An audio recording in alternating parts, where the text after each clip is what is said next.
Ar nerimaujate sužinoję, kad cholesterolio koncentracija kraujyje yra didesnė negu viršutinė normos riba?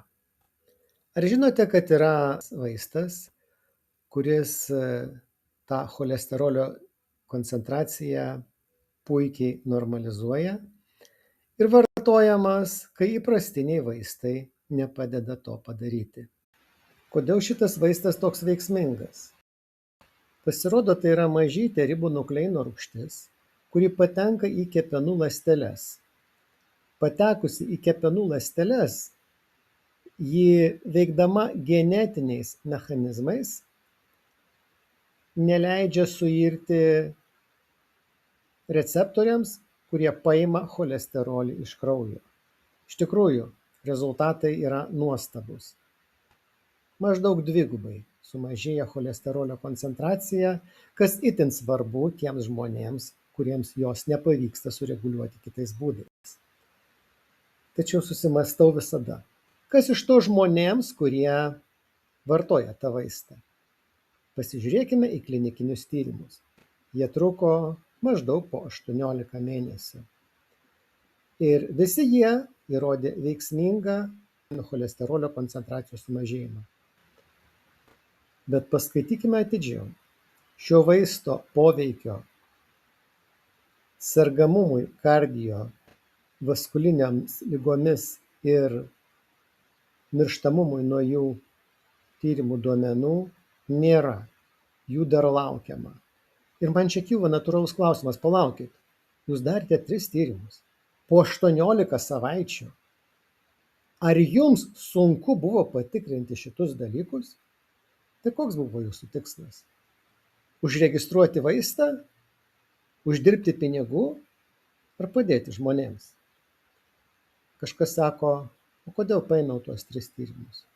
O todėl paėmiau tuos tyrimus, kad jais remiasi registracija, kad juos ekspertavo Europos vaistų agentūra, kad jais remdamasi vaistai registravo Europos komisija. Todėl esu tvirtas šalininkas tokio vaistų kompensavimo, kuris remiasi kliniškai tiesiogiai įrodytais dalykais.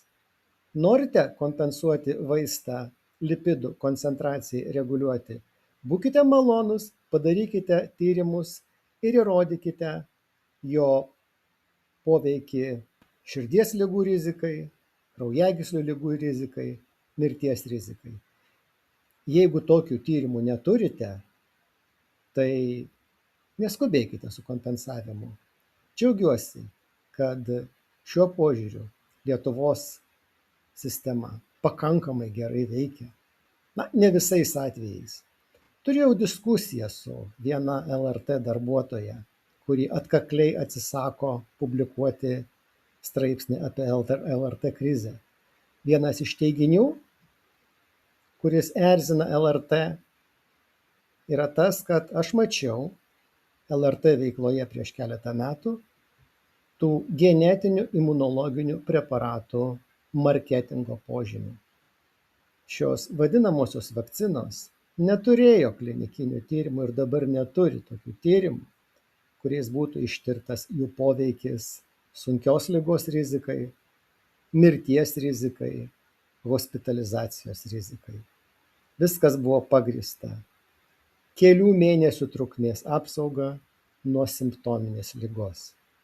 Simptominė liga, priminsiu, buvo teigiamas testas plus koks nors simptomas, pavyzdžiui, gerklės skausmas arba viduriavimas.